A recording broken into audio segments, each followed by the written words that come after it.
Hola, buenas tardes. Estamos como todos los lunes acá en Radio La Soberana, en Periodismo en Emergencia. Yo soy Nora Lafón y nos estamos acompañando desde hace ya casi como un año. Y en este lugar tan espléndido, donde uno realmente puede expresar todo lo que quiere, porque esta es una radio donde hay una absoluta libertad para poder trabajar. Y la semana pasada estuvimos hablando de lo que iba a pasar con una de sus organizadoras, con Clelia Isazmendi, del festival, de la 7ª edición del Festival Internacional del Cine Político. Y hoy tenemos la suerte de tener acá uno de sus protagonistas, Luis Fernando Emediato. Buenas tardes, ¿cómo estás? Buenas tardes, Nora. Muy contento de estar acá con ustedes. Sí, me tuvieron que esperar porque veo que está tan difícil llegar, está todo cortada la zona porque desde Callao y Corrientes, que es una gran avenida, está todo cerrado porque hoy se va a hacer la gala de reinauguración del Teatro San Martín, que es el teatro municipal más grande, el teatro oficial. Entonces, por razones de seguridad, como va a haber autoridades, han cerrado todo. Y para un lunes, en esta ciudad que tiene un parque automotor que no alcanza cuando no hay nada cerrado, esto es lo que pasa, que nadie sabe por dónde puede llegar. Bueno, Luis Fernando estrenó para nosotros en el Festival de Cine Político su película de la cual es productor, es guionista, y además porque tu película, Al otro lado del paraíso, ¿Sí? Realmente es tu historia. Sí, es una película basada en un libro que yo escribí hace 30 años para hacer un homenaje a mi padre. Es un libro, por supuesto, autobiográfico de referencia. En la película yo soy el productor, el autor de la historia y el protagonista, pero yo no soy el guionista. Y el director es un brasileño que ha nacido en Londres, porque tu papá fue exilado de Brasil por ocasión del golpe militar, por la dictadura militar de los años 60. Su mamá es italiana y después de Londres fue a vivir en Roma. Ha sido editor, asistente de dirección de Bernardo Bertolucci. Nada menos. En una película muy buena que se llama Belleza Robada, Stolen Beauty. Este es el director, una lástima que no estuviera acá porque Sí. estaba en Cannes. Ah, claro, Sí. claro. Ese director ha tenido total, completa libertad para hacer la película. Bueno, pero vos colaboraste en el guión, ¿no es cierto? Sí, yo colaboré en el guión, pero había 5 guionistas, un guión muy difícil porque la historia es chiquita y los guionistas y el director han tenido que tomar unas tantas libertades, unas fantasías para llenar la historia, que se quedó muy bonita. La historia quedó espléndida porque además... A mí me gusta mucho, yo considero que la película es más buena que el libro, aunque no se pueda comparar un libro con película. Pero a los autores no les gustan las películas que hacen sobre sus libros, pero a mí me gustó. A vos sí es cierto, en general los autores nunca están conformes, nunca están conformes. Contamos, bueno, vamos a decir que la película transcurre a principios de los años 60. Sí, 63 y 64. El golpe militar el ha golpe sido militar 64. Que derrocó a João Goulart, sí. Y que de alguna manera, cuando vos hablas de un homenaje, estás hablando de tu papá, porque realmente era un soñador, tu padre. Un soñador que... Era una clase, un tipo como si fuera un Don Quijote, que viajaba por el mundo buscando el paraíso en la tierra y jamás encontró. Claro, porque es muy difícil de encontrar y a veces no es cuestión de... Pero las utopías, si no, nadie es una película justo sobre eso, la utopía. Claro, la esperanza. Y además era un hombre, por lo menos como lo describe la película, un hombre que además de sus sueños era un gran trabajador. Sí. Y además era un hombre que permitía el crecimiento, porque cuando él se entera, que por lo menos en la película, que hay una profesora que te está impulsando a estudiar y a leer, él se siente muy feliz de que vos leas. Y normalmente a veces pasaba que había hay personas que por ahí no les gusta que sus hijos progresen tanto, o se sienten infelices porque el hijo por ahí, si lee tanto, se va a distanciar. Y tu padre no tenía esos problemas. No, mi padre no estudió, pero a él le gustaba mucho leer. Estimulaba a los hijos a leer. Yo soy escritor por causa de que mi padre tenía libros en su casa, por esta profesora, porque... ¿Te gustó? Me gustó. ¿Te gustó? Yo no tenía interés en otra cosa. Lo primero, ¿pudiste estudiar vos después de todo esto que pasó y tu papá con todo el problema y los problemas económicos que evidentemente tenían? ¿Cómo hiciste para estudiar en Brasil? Para estudiar en la escuela pública. En la escuela pública. Estudié en la escuela pública, tan solo en la escuela pública. ¿En Minas Gerais? En Minas Gerais. Okay. Después yo era periodista. Periodista. Yo estudié periodismo en la Universidad Federal de Minas Gerais. Después, pero hoy yo vivo en São Paulo. Yo trabajé en los grandes periódicos, en la televisión en São Paulo, y hoy yo no soy periodista más. Bueno, ¿y ahora que te dedicas a ser editor? Yo tengo una casa editorial. ¿Una casa editorial? Sí, yo publico libros de otros autores y sigo escribiendo mis libros. Sí. Y haciendo películas ahora. Sí, muy bien, tenés proyectos de seguir. Sí, unas 3 películas más que están en producción. Vos sabés que es muy curioso lo que vos contás, porque mi madre tampoco estudió, y sin embargo, leía tanto, ella leía tanto, que todos nosotros nos hicimos tremendos lectores de verla leer a mi madre, todo lo que leía. Por ejemplo, ¿no? Claro, porque, por ejemplo, yo me conecté, me empecé a leer de muy chica, yo leía mucho, yo de muy chiquita ya, todo cuando me regalaban dinero o algo, yo lo único que hacía era comprarme libros. Pero después, por ejemplo, mi madre, cuando empezó a llegar acá todos los autores del existencialismo, Jean-Paul Sartre, Albert Camus, la primera que leía en la familia esas cosas era mi madre. La primera que estaba al tanto de todo, que además leía los periódicos, además tenía una idea política, ¿y cómo influye en uno tener un hogar así, no? Qué bonito, ¿no?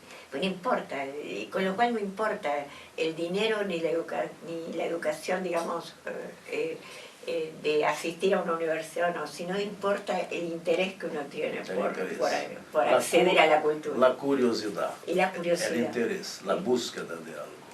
Eso. Esta inquietación. Yo, desde chiquito, yo no conseguía dormir sin leer alguna cosa. En mi casa había que leer alguna cosa. Nadie se iba a dormir sin un libro. Sí, nadie, ni mi padre, ni mi hermano, ni yo. La costumbre de llevar un libro a la cama era imprescindible en nuestra vida, por más que trabajáramos, por más que hiciéramos otras cosas. Y nosotros todos, y mis nietos, todos hemos a la escuela pública, a la universidad pública, que creo que es lo más importante que tienen nuestros países, ¿no? Yo estoy convencida yo apoyo totalmente a la escuela pública, creo que es una gran cosa que hay. Y creo que ahí no hay privilegios, que el que estudia más, el que es premiado, el considerado, digamos, el apoyo es a quien tiene talento, ¿no? Sí. Eso es indiscriminado. Bueno, ¿te estás contento cómo fue recibida tu película acá? Sí, muy emocionante eso. Hubieron dos funciones llenas, la gente se quedó muy emocionada, algunos han llorado. Sí, A mí me gusta ver las personas llorar con la película. es que la película te emociona mucho. Sí. Yo en dos momentos se me llenaron los ojos de lágrimas y en alguno me conmoví mucho la escena que destruyen, que no sé si fue real o no, cuando queman la biblioteca. Sí, es real. Eso, que a mí que quemen un libro es algo que me llega al corazón, y además ver a al personaje que sea tu padre, al sacerdote, todos peleando por eso, y cuando se nos llevan, bueno, uno ha tenido tantos de esos problemas en nuestro país que somos muy similares en estas Muy cosas. similares, ¿no? Muy similares, solo que ustedes tuvieron... A los dictadores no les gustan los libros. No les gusta, ningún dictador le gustan los libros. Pero además no le gusta la cultura. No le gustan las ideas. No le gusta que la gente están tenga en los ideas. libros, sí, sí. Que no le gusta que la gente tenga ideas. Y es muy estimulante ver que no nos pasó solo a nosotros, que le ha pasado a otros. Lo que ustedes tuvieron muy a favor es que ustedes tuvieron todo su proceso de la dictadura, que fue tan dura como la nuestra, tan dura de toda la América Latina, de toda nuestra patria grande, como me gusta decir. Creo que ustedes tuvieron una iglesia que los acompaña más.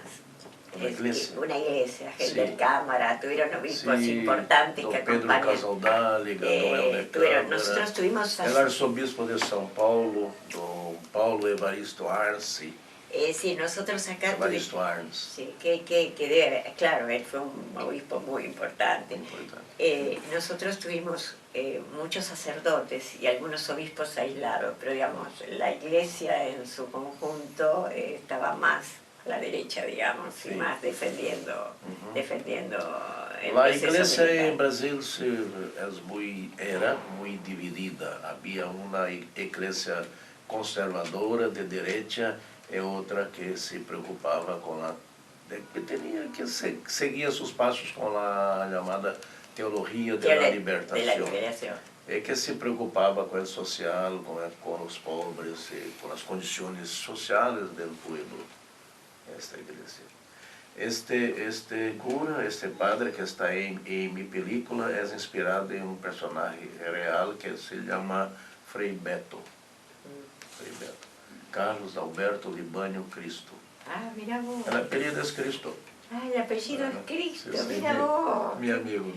Es fantástico, debe haber sido fantástico tener cerca un sacerdote. Frei Beto es un padre, es un frei muy famoso, escritor, que ha publicado unos 70, 80 libros. ¿Hay alguno traducido al castellano? Sí, hay varios en italiano y castellano. El libro más famoso se llama Fidel y la religión. Una entrevista que tuvo con Fidel muy larga, es un libro de 500 páginas. Ah, qué interesante, ahora voy a tratar de conseguirlo, pues me interesa mucho. Cuando los sacerdotes no olvidan, olvidan lo que fue Jesucristo, creo que uno encuentra en ellos un apoyo muy importante. Cuando están del lado de lo que estaban en el templo, la cosa no es la misma. Bueno, contame un poco de tus próximas películas. Bueno, esta ha sido mi primera película que yo no quería hacerla. Yo no quería hacerla, pero un productor insistió tanto que yo me puso como asociado y la hicimos. Bueno, eso te permitió que tu mamá la viera el haberla hecho. Sí, ha sido como que si fuera una clase de cine. Ahora estamos con una película sobre la corrupción en Brasil, sobre el mundo de la política, de los intereses financieros, el mundo de la economía, de la corrupción, de la banca, y ahí va. Se llamará Operación Banquero. ¿Banquero se dice? Banquero, sí. Banquero. Es una historia basada en hechos reales de un gran banquero de Brasil que ha sido preso por un delegado, por un policía, pero fue juzgado no se quedó en la prisión. No, ¿cómo suele pasar con la gente que tiene mucho dinero? Jamás se queda en la prisión. Y el delegado de la policía, este sí, claro, fue preso. claro. Sí. Esa es la justicia que hay, que manejan los... La justicia al contrario, al revés. Sí, la justicia al revés de los pueblos nuestros, ¿no? Sí. Que es muy difícil. ¿Y vos cómo viviste todo este proceso, con todo esto que está pasando en Brasil en el último tiempo, desde la destitución de Dilma Rousseff? Es una lástima porque desgraciadamente hubo un golpe y ahorita estamos viviendo un golpe dentro del golpe. La derecha está dividida y el pueblo está afuera de todas esas las decisiones Las decisiones no pasan por el pueblo. El problema es que en Brasil el gobierno progresista de Lula y de Dilma Rousseff han sido gobiernos buenos cuando se mira los aspectos sociales. Pero no han hecho inversiones en la educación, en la formación política del pueblo. O sea, que cuando hubo este golpe sobre Dilma y ahora el pueblo no sabe cómo reaccionar. El pueblo no está organizado, así como no estaba organizado en 1964, cuando derrumbaron a Jean Goulart. ¿Vos crees que no está politizado? No, el pueblo no está politizado porque no tiene acceso a la educación básica, fundamental. Si no estudia, no consigue discernir entre la verdad y la mentira. Y este pueblo es muy manipulado por la media, por la gran media, por la televisión. Por la cadena Globo, que tiene mucho poder. O sea, que personas que salieron de la miseria, de la pobreza en el gobierno de Lula, hoy se ponen contra Lula. Claro. O sea, que no consiguen entender. Este es un problema. Yo no tengo muchas esperanzas en que Brasil sea una democracia completa menos de 50 años.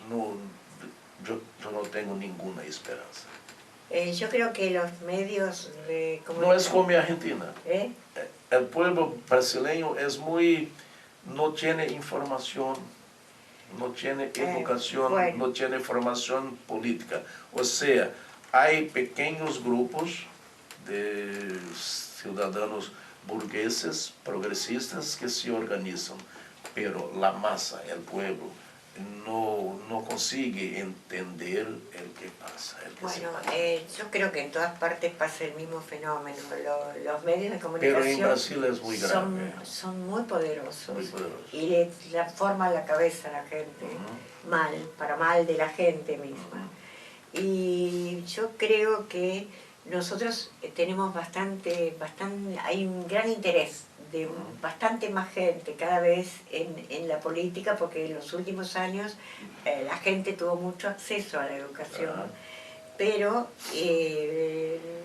hace 2 años, casi 3 años van a ser, hubo unas jornadas en el Teatro Cervantes, que es el teatro oficial nacional, que vinieron políticos de todos nuestros países y de Europa, y se hicieron muchas charlas y muchas cosas. Y los disertantes, que eran de todos nuestros países, decían que no podían creer que la gente hiciera cola para escuchar hablar de la política, que era un fenómeno que no estaban acostumbrados, aún los europeos. Y yo, pero pese a eso, yo creo que nos pasa en nuestros pueblos un poco lo que escribió, me parece muy sabiamente, el vicepresidente de Bolivia, García Linera, que es que cuando, precisamente, como están tan influenciados por los medios, la gente cuando mejora su situación, no se da cuenta que hay unas políticas de Estado que lograron que, que su situación mejorara, sino que es que creen que es porque ellos trabajaron bien, que no es que hay alguien que pensó cosas políticas, formas de vida, les dio posibilidades para que pudieran mejorar su vida, porque hubo gente que se interesaba en ello. Yo me creo con que esto como cayó del cielo. Y creo que una parte de lo que nos pasa también es eso. No es solamente la falta de educación y cómo a la gente le están todo el día bajando mentiras. Viste ahora lo que pasó, creo que vos ya estabas acá, cuando O Globo dijo que había sido inexacto lo que habían dicho de Dilma y de Lula con respecto a sus fondos en el exterior, a sus cuentas en el exterior. Pero no lo dijo muy abiertamente, hizo un comunicado que dijeron algunos, o sea, no aclaró masivamente, se disculpó, pero hasta ahí, alguien no lo escuchaba mejor. Y sí quedó la acusación muy fuerte, falsa. Falsa, absolutamente falsa. Y la aclaración no se aclaró. Bueno, acá pasa lo mismo, ¿viste? Acá pasa lo mismo. Por ejemplo, no sé si ustedes se enteraron que acá que un fiscal que había redactado una denuncia contra Cristina apareció muerto, aparentemente suicidado, se suicidó. Después de la entrevista que le hicieron la semana pasada a Cristina, que tuvo tanta difusión, que le hicieron en televisión, entonces ya no sabían qué hacer y ayer aparece que hay nuevas pericias que indican que fue un asesinato. Sí. Pero ocurre que los resultados de esas pericias que está haciendo la Gendarmería van a estar recién en julio. Pero un diario ya publicó de unas pericias que todavía no se iniciaron, que ya dan que fue un asesinato, ¿te das cuenta? Esa es la manera como tergiversan, como pasa en Brasil, pasa en todos lados. Y además están haciendo una cosa que es absolutamente ilegal. Cuando se hace una pericia tienen que estar las partes presentes. No puede investigar solo una parte, tiene que estar todo. No, acá le están haciendo en secreto. Una manipulación. Pero y supongo que vos tendrás muchos casos de cosas por el estilo que pasan en Brasil, porque como que es todo paralelo, ¿no? Una cosa y la otra. Bueno, me contaste de una película y por esto hablamos de la corrupción. ¿Y las otras películas que vas a hacer, cuáles son? Hay una... Están un poco embrionarias. Hay una serie para la televisión que se pasa... También basada en hechos reales, que se pasa en un hospital psiquiátrico muy famoso que ya no existe más en Minas Gerais, que se llamaba Hospital Colônia. Era para donde se mandaban todas las personas que tenían tristeza, a que maridos mandavam suas mulheres quando não les gustavam mais. O sea que era... Morreram 60.000 pessoas em 20 anos. Ah, mira qué bonito. Uma tragédia. Qué bonito, qué buen lugar para ir. Uma periodista brasileira que se chama Daniela Arbex publicou um livro que se chama Holocausto Brasileiro. Holocausto Brasileiro, que é sobre estas pessoas. Si los ricos se deshacían de todo. Sí. Esta periodista hizo una pesquisa desde los años 60 hasta los años 90, cuando se cerró esta institución psiquiátrica. ¿Cómo se llamaba la institución? Hospital Colônia de la ciudad de Barbacena, en Minas Gerais. Hospital Colônia de la ciudad de Barbacena. Cuando yo era niño, yo oía a las madres hablarem com sus hijos. Se quedam tranquilos porque si no los envío a Barbacena. ¡Ah, qué horror! Sí, enviar a Barbacena. Sí, enviar a Barbacena. E HBO hizo um documental sobre este livro. Agora vou fazer um largometraje. Um largometraje e uma série de seis capítulos. 6 partes. Qué interesante. Televisión, qué interesante sí, eso. Es una historia muy trágica. Muy trágica. Pero hablemos del otro lado de Paraíso, para Sí. que los argentinos sepan. No, yo creo que la gente... Mira, a han mí me sido gustaron, dos funciones, me gustaron. pero si uno quiere ver la película, se puede alquilar por la internet en iTunes y Google Play. Ah, muy bien, perfecto. En YouTube hay una copia pirata, pero muy mala. No, y hay que verla porque es muy bonita, está tan bien filmada. Me parecieron muy buenos, todo el elenco es muy bueno. ¿Cómo hiciste para encontrar ese chico, el protagonista? Porque el chico ese es una maravilla. Hemos hecho testes con 2.000 chicos. Sí. Hasta encontrar ese chico. Sí, me contaba 2.000. Simone el otro día. Simone es una de las protagonistas, una actriz maravillosa que hace la mamá. Ajá, sí. 2.000 chicos, ella me dijo que eran muchos, sí. ¿no? Pero no me dijo que eran 2.000. 2.000. No, ese chico es maravilloso. Muy. Porque además es tan natural para actuar, ¿viste? Te conmueve, no es esos chicos armados que uno ve en las películas que no te pasan. Este chico y las dos niñas son divinas, ¿eh? Sí, las dos niñas, Alicia y la otra. Y Alicia. Sí, son muy ricas. Sí. Y el actor que hace tu padre es maravilloso, sí. Tan expresivo. Es un actor muy famoso en Brasil, trabaja, él actúa en la televisión, en el cine, en telenovelas. ¿Y cómo se llama? Se llama Eduardo Moscovis. No, ténganlo en cuenta porque seguramente lo han visto en una de las tantas... es un actor muy popular. En tantas series que hemos visto, telenovelas por nuestra televisión. Es una maravilla de expresión. Y Simone es divina. Simone es divina. Qué buena actriz. ¿La vas a volver a llamar para alguna película? Sí, como no, por supuesto. ¿Y a él también? Pero, ¿el chico? Al chico no, al que hace al papá. Al papá, sí. Pues son esos actores que no es tan fácil de conseguir. No es No, tuviste unos elencos maravillosos, ¿no? El que hace del sindicalista es tan expresivo también, tan expresivo. Y además uno no cree que está viendo una película, sino que se engancha, están tan bien los actores que uno se mete dentro de la historia, por eso llora, ¿no? Hemos tenido mucha felicidad con esta película porque todo ha sido muy bueno. El elenco, la fotografía, las imágenes, la restauración de la época, ¿no? Sí, la reconstrucción de la época es fantástica. La reconstrucción de la época es fantástica en todo sentido, desde la ropa, los automóviles, la casa, da mucho placer verla. Da mucho placer verla. Y bueno, a lo mejor ¿quién te dice que sacas un premio acá?